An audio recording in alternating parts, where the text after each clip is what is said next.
grave.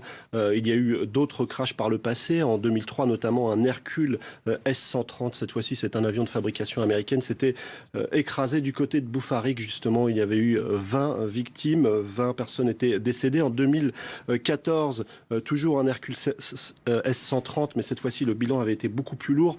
102 morts, un seul survivant. C'était du côté de Oum-le-Bouaki. Et puis, plus récemment, le 27 mars 2016, cette fois-ci, c'était un hélicoptère du côté de Regan. 12 militaires algériens ont été tués.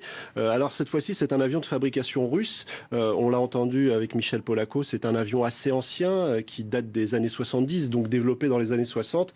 Mais la vie de ce type d'avion peut être très très longue s'il est bien, si un certain nombre de mesures sont prises pour qu'il conserve ses capacités de vol.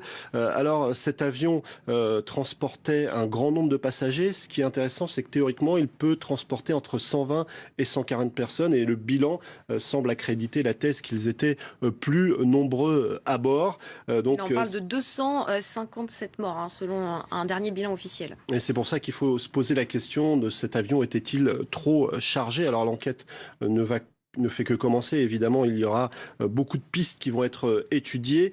Les Ilyushin, l'Algérie en a acquis une quinzaine à la fin des années 90.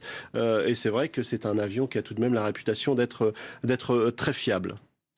Alors, selon plusieurs sources, on apprend qu'il y aurait eu à bord 26 membres du Front Polisario. Alors c'est tout à fait possible puisque cet avion qui devait passer par Oran devait par la suite rejoindre Tindouf Béchar. C'est à la frontière avec le Maroc et finalement pas très loin du Sahara occidental.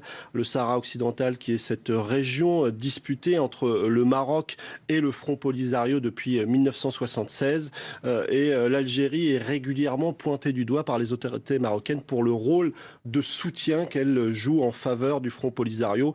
D'ailleurs, le roi du Maroc a fait parvenir tout récemment une lettre au secrétaire général de l'ONU, Antonio Guterres, pour se plaindre du rôle joué par l'Algérie. Et la présence de ces membres du Front Polisario est tout à fait possible, même si elle reste à confirmer. Merci beaucoup Karim Yayaoui pour cet éclairage. Voilà ce qu'on pouvait dire pour l'instant sur ce crash d'un avion militaire en Algérie. Ce matin, cela s'est passé vers 8 h du matin, heure locale. Le bilan est extrêmement lourd. 200